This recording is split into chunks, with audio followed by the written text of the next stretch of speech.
What made me choose this film, Phantom, is the same thing, same premise of which I've chosen all my films. For me, the story is the most important thing.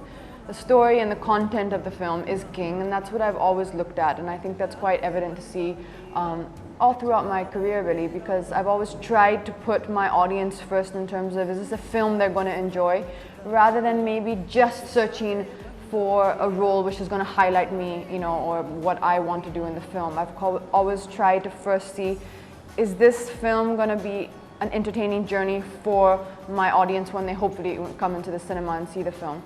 So for me, Phantom ticked all those boxes. It was the first thing which really struck me when I read the script was just that what a well-written story. Raz is a very independent, today's woman. Very self-sufficient, very opinionated. As the film unfolds, you come to know that she has a background in the intelligence industry. She has a background in the Secret Service, so to speak. And the time that you kind of see her in the film, she's kind of disassociated from that. She's kind of moved on in a different area of her life. She's kind of left all that behind.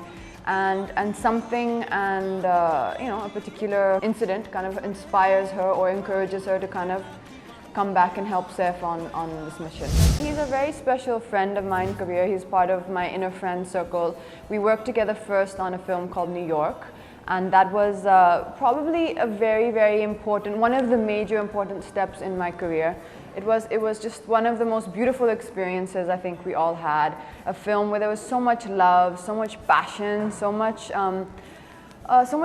a sense of teamwork, you can say, during the whole making of that film. A really good example of what filmmaking should be, according to me.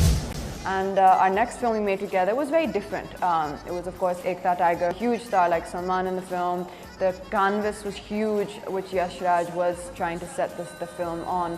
So I saw a different side to Kabir in that. I saw a person who was really kind of expanding his horizons and integrating the scale of what Aditya Chopra wanted and he wanted, integrating that with his unique way of storytelling. And I think he obviously did a brilliant job. Tiger was successful beyond, I think, even our imagination.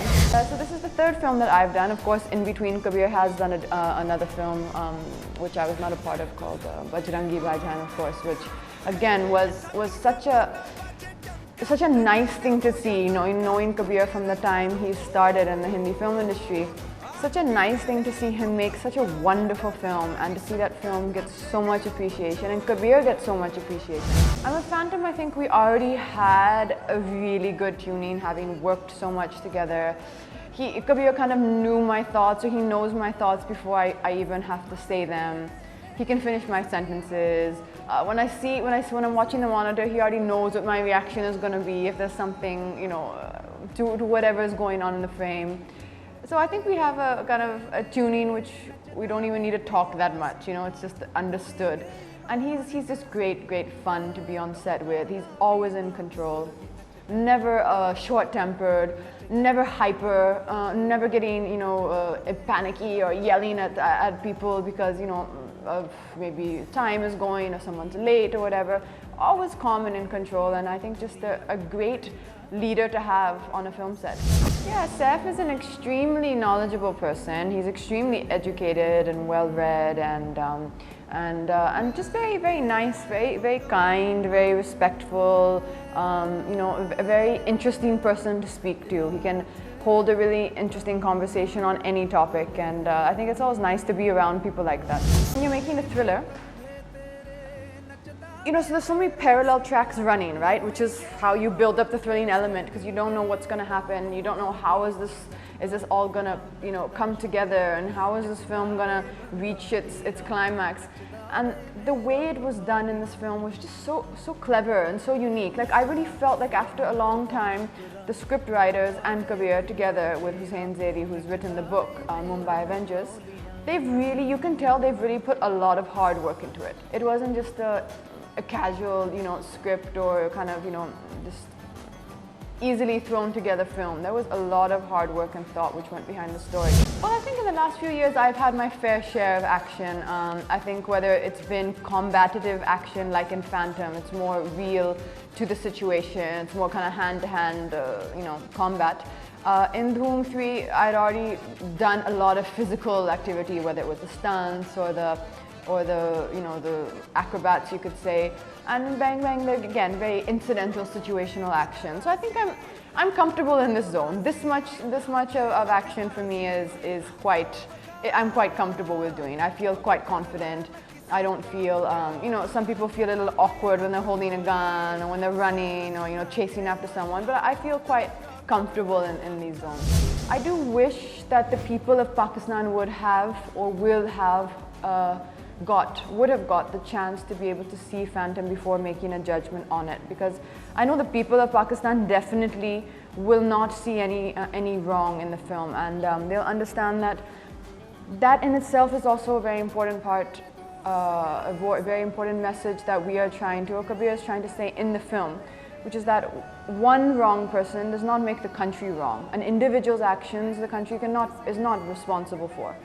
And that is something that's stated and shown very clearly in Phantom. So that's the only thing I would have wished that the audience, or I hope that the audience still will get a chance in Pakistan to see Phantom. I think I've always been selective, but that's not the reason for the gap. I consider that I have been selective in my choice of films because I've had the good fortune to be able to be selective, but that's not the honest reason for the gap between my releases. The gap is honestly just something which was not in my control. I mean, being part of big films, one does sometimes run the risk that things go over schedule, things happen which are out of your control. Like Dhoom 3, for example, the release was delayed by 1 year. Bang Bang, due to something no one could have controlled, which was Hrithik Roshan's injury, the film was again delayed by 9 months. So these kind of things are likely to happen in a career which is going to span many, many years, and you just have to learn to roll over those times, not get too stressed about it, and know that time will also pass, and understand that you can't do anything about it. I'm not finding that one, step or that one thing which is gonna say, okay, hi guys, I'm joining Instagram or I'm joining Twitter. Although there are many things about it which I find very appealing and attractive, to be able to speak directly to your audience. And I'm a person who has a lot of things to say and to share to the people who who watch my films, and I would love for that to be in my hand and in my control. A direct approach or a direct way of speaking and connecting to the audience. But let's see. I mean, it's never too late, and never say never. But I have to just take that leap. Yes, very much. I'm in a very happy space in all areas of my life, I think, and. Yeah, speculations, rumors, or whatever you call them, articles, they're always going to be there, and I think as long as most of them, very honestly, to me, are quite harmless and said in a pretty harmless manner. Every now and then you'll get that one article which you just think is a little bit crossed the line, and then you may not feel very happy about that. But for the most part, I think it's quite harmless, and it's just it's just something which goes hand in hand with being an actor.